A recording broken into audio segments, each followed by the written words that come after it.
My mother and her new husband stayed at my house broke, but a month later demanded I pay them rent as if I were their tenant.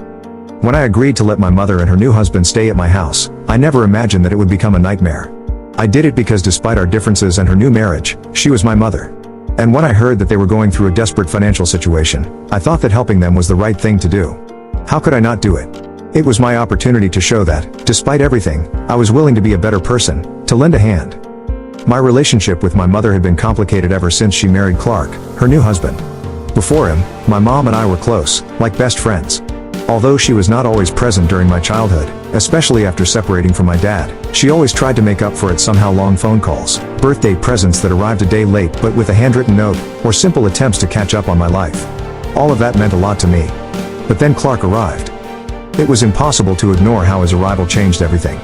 From the beginning, there was something about him that did not quite fit the condescending way he had of speaking, of subtly criticizing